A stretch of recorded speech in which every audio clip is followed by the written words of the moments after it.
কাছাড়ের লক্ষ্মীপুরে জওহরলাল নেহরুর প্রতিকৃতি ভাঙচুরের ঘটনাকে নিয়ে তীব্র ভাষায় নিন্দা ও ধিক্কার জানান তৃণমূল সাংসদ সুস্মিতা দেব।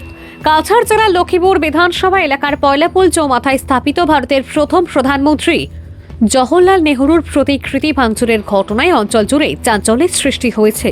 সাংসদ সুস্মিতা দেব জানান, সোমবার গভীর রাতে এক্সকেভেটর দিয়ে ইচ্ছাকৃতভাবে বিশাল আকৃতির প্রতিকৃতিটি ভেঙে ফেলা হয়।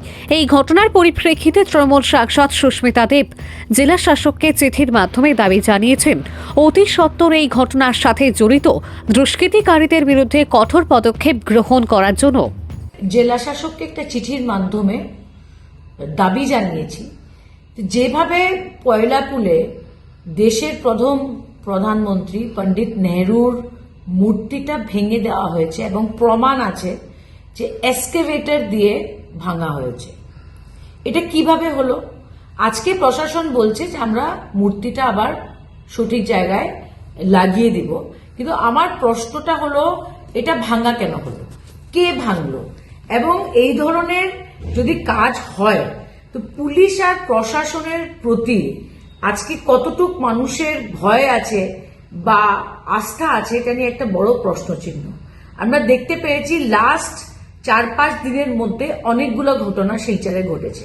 একটা শিলচর বাইপাসে আছে, একটা আশ্রম রোডে একজন সাংবাদিককে মারা হয়েছে, আবার 23 তারিখ রাত্রিরে এক্সকেভেটর দিয়ে পণ্ডিত নেহরুর স্ট্যাচুটা ভাঙা হয়েছে।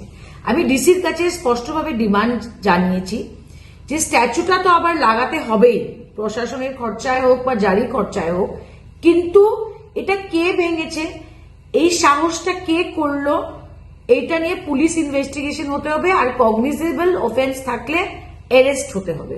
শুধু স্ট্যাচুটা লাগালে চলবে না। এটা কাছাড়ের জন্য একটা লজ্জার ব্যাপার, আসামের জন্য একটা লজ্জার ব্যাপার।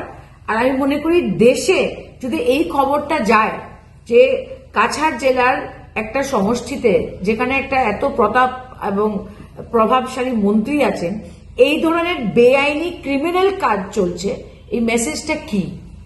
So DC must take action, he has to arrest. কে এটা করেছে? সিসিটিভি ক্যামেরাতে, মিডিয়াতে দেখা যাচ্ছে যে এক্সকেভেটর ভেঙেছে। শুধু মূর্তিটা আবার লাগালে হবে না, পুলিশ ইনভেস্টিগেশন হতে হবে এবং অ্যারেস্ট হতে হবে। আজকে যদি এই ব্যাপারে পুলিশ অ্যাকশন না হয়, প্রশাসনের অ্যাকশন না হয়, কালকে কেউ অন্য একটা স্ট্যাচু ভাঙতে পারে, তখন কি করবে পুলিশ আর প্রশাসন? আজকে আমাদের শহরের ক্ষুদিরামের স্ট্যাচু আছে, নেতাজির স্ট্যাচু আছে, বাজপেয়ীজির স্ট্যাচু আছে মহাসড়কের এখানে। আজকে যদি এইভাবে স্ট্যাচু ভাঙা হয়, পুলিশ প্রশাসন কি চুপ থাকবে? What is the state of law and order? He must do a police investigation and take action.